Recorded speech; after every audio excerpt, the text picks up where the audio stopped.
Bank കൊടുക്കാൻ വേണ്ടിയിട്ട് ഇനി 1 മിനിറ്റേ ബാക്കിയുള്ളൂ. 6:29 ബാങ്ക്. അതുകൊണ്ട് നോമ്പ് തുറക്കാൻ വേണ്ടിയിട്ട് ഇങ്ങനെ റെഡിയായി ഇരിക്കുകയാണ്. ഒരുപാട് ഐറ്റംസ് ഒന്നുമില്ല, എണ്ണക്കടികളൊന്നുമില്ല, ഡേറ്റ്സും 2 പഴവും പിന്നെ ഒരു ജ്യൂസ് മാത്രമേ ഉള്ളൂ. ഈ ഒരു ചെറിയ ഷോപ്പ് കണ്ടോ, നമ്മുടെ നാട്ടിലത്തെ ഫുഡ് ഐറ്റംസ് ഒക്കെ നമുക്ക് ജപ്പാനിൽ കിട്ടുന്ന ഒരു ചെറിയ ഹലാൽ ഫുഡ് മാർക്കറ്റാണ്. അപ്പോൾ അവിടെ ഒരു അക്കൗണ്ടന്റ് ആയിട്ട് ഞാൻ വർക്ക് ചെയ്യാണ്.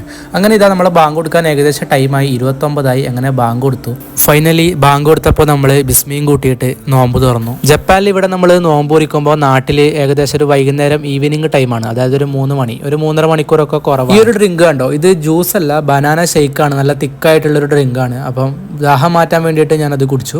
അങ്ങനെ പഴം ഉണ്ടായിരുന്നു, പഴവും കഴിച്ചു. കഴിഞ്ഞ വീഡിയോ കണ്ടിട്ട് ഒരുപാട് പേര് ചോദിച്ചിട്ടുണ്ടായിരുന്നു എന്താണ് പുതിയ ജോബ് എന്നൊക്കെ. അങ്ങനെ ഇതാ നമ്മുടെ നോമ്പ് തുറയൊക്കെ കഴിഞ്ഞു. അപ്പം ഇനി കുറച്ച് ചായ ഉണ്ടാക്കി കുടിക്കണം, ചെറിയൊരു ക്ഷീണം മാറാൻ വേണ്ടിയിട്ട്.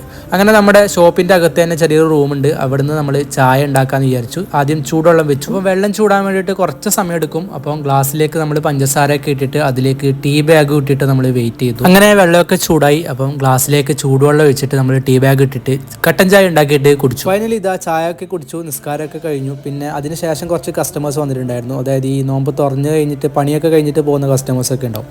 അപ്പോൾ അത്രേ ഉള്ളൂ. Okay, by.